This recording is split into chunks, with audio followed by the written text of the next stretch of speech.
මේ ලෝකේ අර්බුදේ කොතනද තියෙන්නේ කියලා. ඉතින් මේක ටිකක් බොහොම ගැඹුරින් විමසා බලන්න ඕන එකක්. ඒතර මොකක්ද අර්බුදය? අපි තුල දෙපැත්තක් තියෙනවා.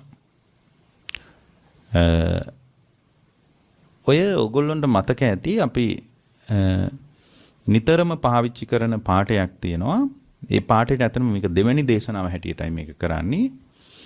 චේතනාහම් භික්කවේ කම්මං වදාමි චේතයිත්වා කම්මං කරෝති කායේන වාචාය මනසා. චේතනාව කර්මය එක කොටසක්. චේතනා පහල කරගෙන කර්ම රැස් කිරීම දෙවෙනි කොටස. මෙන්න මේක තමයි අන්ත දෙක කියන්නේ. ඇත්තට මේවා අපිට ගැඹුරින් කවුරුත් කියලා දීලා නැහැ. හැබැයි මේවා අපි හොත්තට මතකයි අපිට මේ පාඩයන් මේ වාක්‍ය ඒවා අපි හොඳට දන්නවා. නමුත් මේවායි ගැඹීර අර්ථය අපිට එහෙම කියලා දීලා නැහැ. මේක දෙවෙනි දේශනාව. මේක පළවෙනි දේශනාවත් අහන්න මේ දේශනාවත් අහන්න. දැන් මේක අපි අන්ත දෙක විදියට අද මේ දේශනාව කරන්නේ. දැන් ඔයගොල්ලෝ අහලා ඇතිනේ බුද්ධ ශාසනයේ තියෙනවා පින්වත් මහණෙනි ලෝකේ අන්ත දෙකක් තියෙනවා. ඒ අන්ත දෙකනේ බිඳින්න ඕන කියන්නේ. අන්ත දෙකට අහු වෙන්නේ නැති කෙනා අහු වෙන්න ඕන කොතනටද? මැදට, නිරෝධයට. ඊට පස්සේ මැදත් නොතැවරෙන්න ඕන. ඒක තමයි වැදගත් දෙයක්. අන්ත දෙකට අහු වෙන්නත් හොඳ නැහැ. අන්ත දෙකට මැදින් තියෙනවා මධ්‍ය ඒක නිරෝධය. නිරෝධයටත් අහු වෙන්නේ නැති කෙනෙක් තමයි නිරෝධයටපත් වෙන්නේ. ඒක බලන්නකො මේක හරි අමුතුයි කතාවක් නේ. ඒකයි මේ කාලෙම නිවන් දකින්න නැත්තේ ගොඩක් වෙලාවට නිවන සම්බන්ධ සාකච්ඡාවට එකතු වෙන්නේ නැති එකයි ටික ගැඹුරුයි මේක. ඉතින් හොඳට විමසලා එකම දේශනාව කායය අහන්න. මේ නිවන කියන්නේ මෙහෙම බොහොම හොරතල් කර කියන්න පුළුවන් එකක් නෙමෙයි. ඔළුව අත ගගා හිම කියන්න පුළුවන් එකක් නෙමෙයි.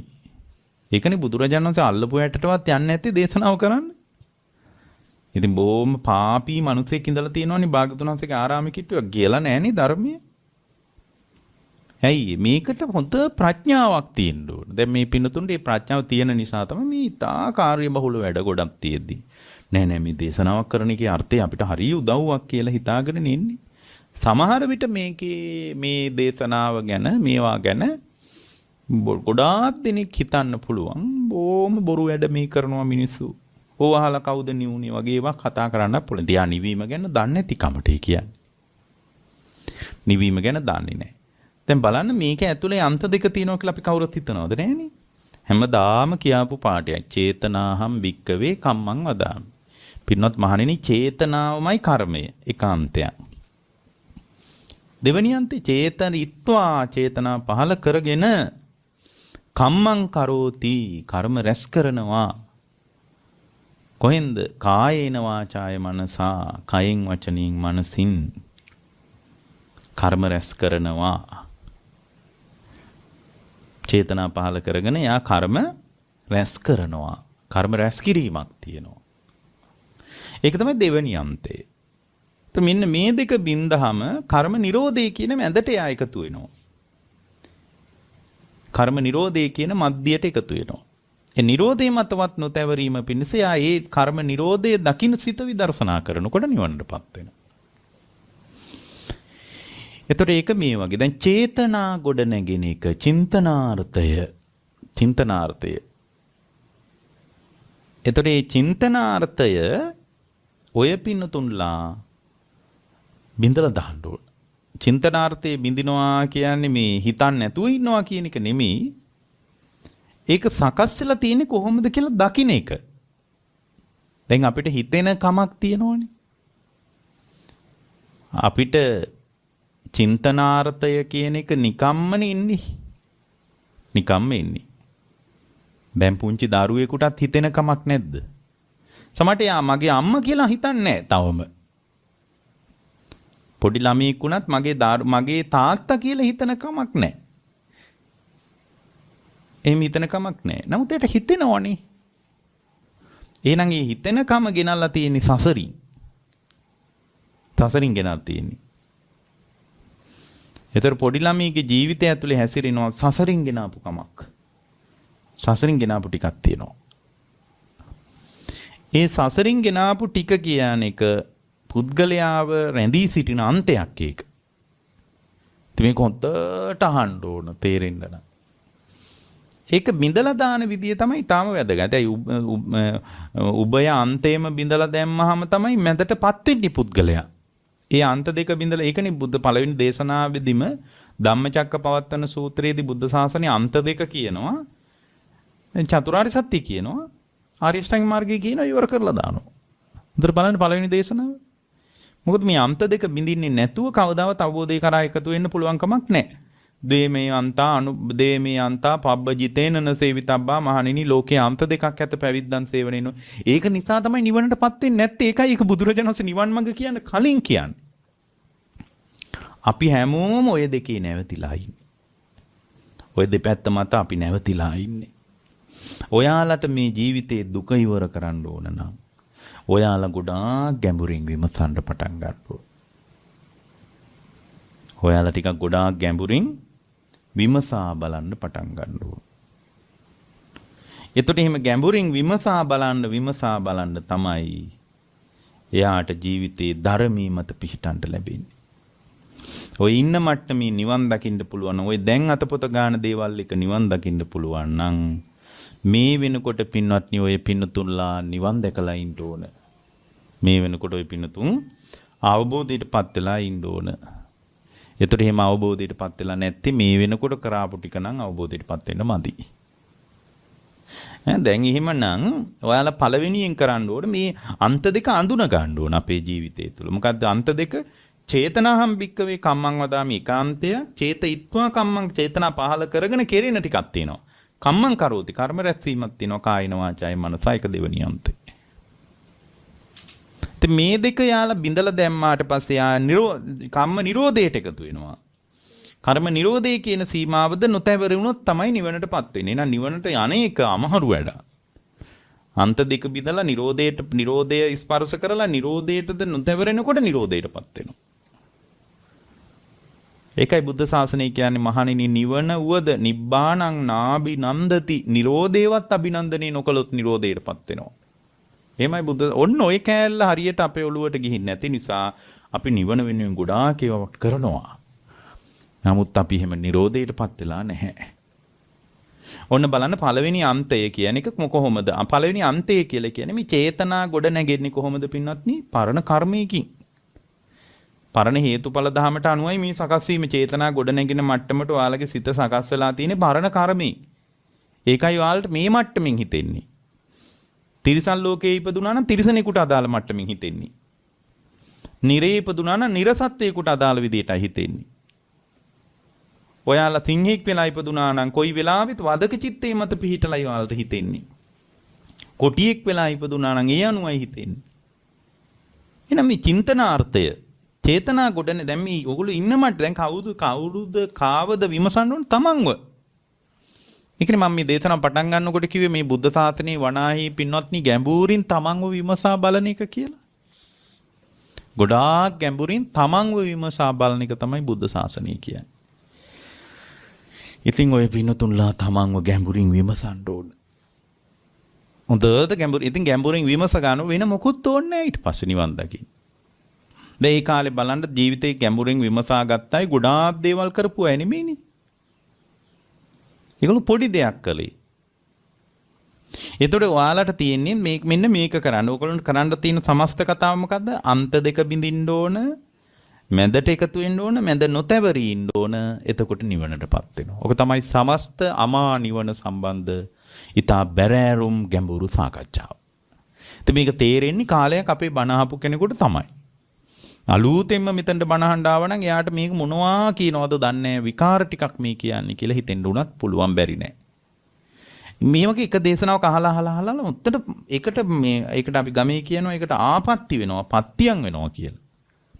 මේ ඇතුළටම දාගන්න ඕන මේ කතාව. එතකොට දෙපැත්ත මොකද්ද? දෙපැත්ත අපි හැමදාම කියන ගාථාවේ තියෙන උභයාන්තය. හැමදාම කියන ගාථාවේ තියෙන උභයාන්තය තියෙන. උභයාන්තය. එක තමයි පින්වත්නි චේතනාහම් භික්කවේ කම්මං වදාමි. ඒක අන්තයක්. දෙවනි අන්තේ චේතනාව පහල කරගෙන චේතයිත්වා කම්මං කරෝති කායන වාචාය මනස. ඒතර චේතනාම් භික්කවේ කම්මං මේ චේතනා චින්තනාර්ථයේ ගොඩනැගිලා තියෙන්නේ පරණ හේතුඵල වලට අනුව. තමන් ඔය විමසා බලනකොට තේරෙනවා මට මේ විදියට හිතෙන්නේ ඇයි? ඒක මගේ පරණ හේතුවක ඵලයක්. ඒකට කවුරුත් වග කියන්න ඕනේ නැහැ. මට දැන් ඔය හිතෙන මට්ටමට හිතෙන දැන් මේ අපිට අද හිතෙන්නේ මිනිස්සෙක් විදියටනේ. මිනිස්සෙක් විදියට හිතෙනවා. මනුස්ස භාවය අභිනන්දනය වෙනවා. ජීවිත තණ්හාව උපදින්නේ අනේ මේ මිනිස් මේකෙන් අනේ ආයේ මිනිහෙක් වෙනවා නම් හොඳයි කියලා දෙවියොන්ට හිතෙන්නේ ඔහොම නෙමෙයි. ආයේ දෙවියෙක් වෙන්න. දෙවියොන්ට හිතෙන්නේ ආයේ දෙවියෙක් වෙන්න. දැන් ඔයාලගේ මේ චින්තනාර්ථය දෙවියෙකුට අදාළ චින්තනාර්ථයත් මිනිහෙකුට අදාළ චින්තනාර්ථයත් ගොඩනැගිලා තියෙන්නේ පරණ හේතුවට අනුව මිසක් ඒ පරණ හේතු ටිකක් අනුව තමයි මේ හටගෙන තියෙන්නේ මේ ඵලය. ඒ හේතු ටිකක් හේතු ටික මත හටගත්ත ඵල ධර්ම මත අපි ඒක අභිනන්දනය කර කර ඉන්න එක. ඒක අභිනන්දනය කර කර ඉන්න එක තමයි පින්වත්නි පළවෙනි අන්තය. ඒක අභිනන්දනය කර කර ඉන්නවා. ඒක ඇතුලේ මෝරන්නේ මොකද? ජීවිත තණ්හාව. ඔයාලට ඔය දැන් හිතෙන මට්ටම අභිනන්දනය කරන්න ඔයාලට ජීවිත තණ්හාවක් තියෙන. ඒක තිරිසනෙකුටත් තියෙනවා. තිරිසන් සතෙක් උනත් ජීවිතේට අකමැති නෑනේ. අකමැති ජීවිතේට. අපිටනේ තේරෙන්නේ අනේ මොන දුකක්ද මේ තිරිසන් ලෝකේ විඳවන්නේ. එහෙම අපිටනේ හිතෙන්නේ. ඉතින් මේ චින්තනාර්ථය තුල නැවත නැවත මේක ප්‍රාර්ථනා කරනවා. නැවත නැවත මේක මත පිහිටා ඉන්නවා. එතකොට මේක අන්තයක් වෙන්නේ මේ අන්තේ බිඳින්න තියෙන්නේ හොඳට ධර්මය අහලා පිළිපැදීමෙන් ඒක ඒ අන්තේ බිඳින්න තියෙන්නේ මේ චින්තනාර්ථය. අපිට මේ හිතෙන මට්ටම පරණ හේතුන්ගේ ඵලයක් කියලා දකින්න තමයි මේ අන්තේ කඩාගෙන වැටෙන්නේ. මේක මට්ටමට මට මේ කතාව විවෘත වෙලා තියෙන්නේ. ඒකට අදාළ පරණ ගොඩ නැගිච්ච කුසල සංස්කාර මත. මේක පරණ හේතු. දැන් පොඩි ළමයෙකුට ඔක හිතා ගන්න බෑනේ. පුංචි දරුවෙකුට ඔක හිතා ගන්න පුළුවන්. ඒකනේ සෝවාන් වෙන්න අවුරුදු 7වත් පහු වෙන්න ඕනේ කියලා කියන්නේ. මේක හිතා ගන්න බෑ ඒ සාමාන්‍ය කෙනෙකුට. ප්‍රඥාව මෝරන්න අවුරුදු 7වත් පනින්න ඕන. මේක දරන්න බෑ පොඩි ළමයෙකුට. හැබැයි අවුරුදු 7 පහුවෙච්ච ඕන කෙනෙකුට මේක ඔරොත්තු දෙනවා. හොඳට විමසුවොත් යා හුඟක් හොඳට කල්පනා කළොත් පුංචි දරුවෙකුට පවා මේ අදහස යවන්න පුළුවන් ඔළුවට. කියන්නේ සාමාන්‍ය අවුරුදු 7ක් 8ක් 9ක් වෙච්ච ළමයෙකුට යවන්න පුළුවන් මේ අදහස ඔළුවට. දැන් අපි පුරුදු වෙලා තියෙන්නේ සංසාරයට බරව නිසා අපිට ඒක යන්නේ නැහැ ඇතුළට. දැන් අපි මේ කාලේ වුණත් පින්නත් අපි හොඳට බලන්න මේ බුද්ධ ශාසනයේ නාමයෙන් පවා මේ බුදුරජාණන්සේගේ ශ්‍රාවකත්වයේ නාමයෙන් පවා අපි මේ ගොඩාක් කල් කරලා තියෙන්නේ මේ සම්පූර්ණයෙන් ආත්ම වර්ණනාවක් නේ. ආත්මීය වටිනාකම් ටිකක් ඇතුළේනේ පින්වත්නි අපි වැඩ කරලා තියෙන්නේ. ඒතොර ආත්මීය වටිනාකමක් ඇතුළේ කාලාන්තරයක් වැඩ කරපුවා අපිට මේක යන්නේ ඇතුළට හරියට. හැබැයි මේ රටාව පොඩි ළමයෙකුට අපි පුංචි කාලේ ඉඳලා පොඩ දුන්නොත් එයා මේක වේගෙන් අල්ල ගන්නවා. එයා වේගෙන් මේක ඇතුළට ගන්නවා. ඒකනේ ඒ කාලේ වුණත් පින්වත්නි අවබෝධය කරා ගිහින් තියෙන්නේ හොඳ තරුණයෝනේ. නව යෝන් වී හිටපු අයනේ. වයෝවෘද්ධයට මේක හරියට ඇතුළට යන්නේ නැහැ ධර්මයේ. හේතුව එයාලා මේ චින්තනාර්ථය තුළ බොහෝ කාලයක් හුරු වෙලා තියෙන්නේ. එතකොට ඒ නිසා මේ හුරුව කඩන එක හරි අමාරුයි. ඒ නිසා ඔයාලා මේ අන්ත දෙක තමයි බින්දින්න ඕන. මොකක්ද අන්තය?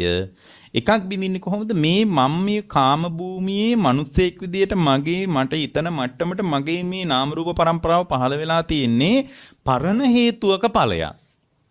පරණ හේතුවක ඵලයක්.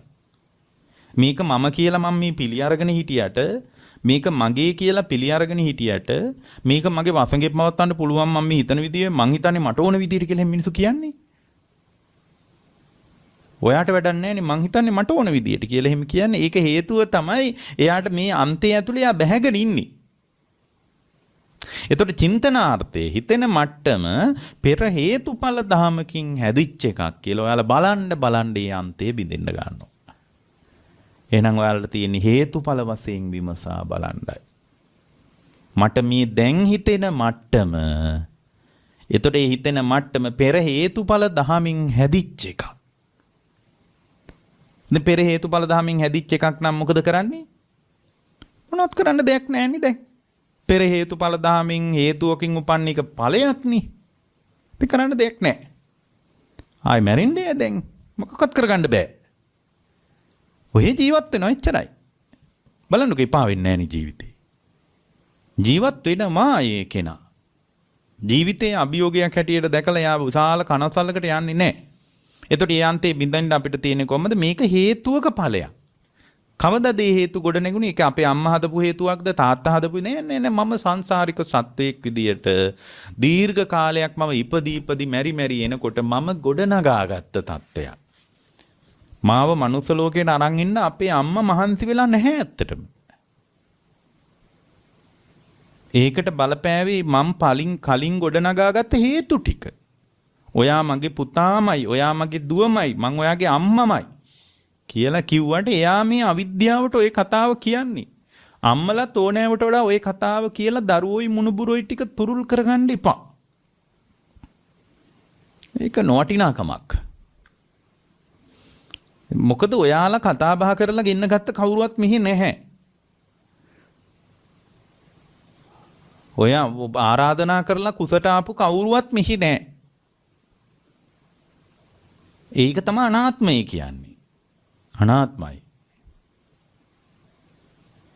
ඉතින් මේ අනාත්ම ලෝකයක් අනාත්මීය වශයෙන් දකින්නකම ඇතුලේ තමයි ඔයාලට මේ ජීවිතෙන් ගැලවෙන්න තියෙන්නේ. එතකොට මේ ඕගොල්ලොන්ට මේ චේතනා මේ දැන් ඕගොල්ලොන්ට උපදින චේතනා ඕගොල්ලන්ගේ චින්තන රටාව කවුද හැදුවේ? අම්මා නෙමෙයි. තාත්තා නෙමෙයි. ලංකාවේ කවුරුවත් ආණ්ඩුවට අයිති අය නෙමෙයි. මේ චින්තනාර්ථය ඕගොල්ලෝ විසින්ම සංසාරයේ ගොඩනගාගත්ත පැරණි සංස්කාර මත. පරණ හේතුවක ඵලයක් ඔයාලා ඔය හිතන විදිය. එහෙම දකින්න අර පළවෙනි අන්තය බිඳෙනවා. ඒ නිසා පටිච්ච සමුප්පන්නව විමසා බලනකොට ඒකාන්තයක් බිඳෙනවා. එතකොට දැන් චේතනා පහල කරගෙන මොකද්ද වෙන්නේ? චේතනා පහල කරගෙන එයා චේතනා පහල වුණාට පස්සේ ඒ චේතනා පදනම් කරගෙන මගේ ආත්මය කියලා දකින්න කමක් ඇතුලේ. එහෙම දකින්න කමට අපි මොකද කියන්නේ? අවිද්‍යාව සහගතකම. ඒ අවිද්‍යාව සහගතකම ඇතුලේ ඒ චේතනා විසින් කර්ම රැස්වීම දක්වා අපි ඇදගෙන යනවා. කර්ම රැස් වෙනවා කියන්නේ සිතින් කයින් වචනෙන් අර චේතනාවන් මත චින්තනාර්ථයක් තියෙනවා. ඒක අපිටත් තියෙනවා, මගපලලාභින්ටත් තියෙනවා, සෝවාන් වෙච්ච අයටත් තියෙනවා, ඔක්කොටම තියෙනවා. එතකොට සෝවාන් අරහත්වේ කරා ගිය උත්තමයා මේ අන්ත දෙක විතරයි බිඳලා තියෙන්නේ. අන්ත දෙක බින්දා කියලා එකපාරම මැරෙනවද? එහෙම මැරෙන්නේ නැහැ. ඒ නිසා ඔයාලගේ ජීවිතේ කිසිම අභියෝගයක් වෙන්නේ නැහැ. මේ ධර්මයේ දියුණු කරගෙන ඉස්සරහට යන එක. කවදාකවත් මේක අභියෝගයක් වෙන්නේ නැහැ.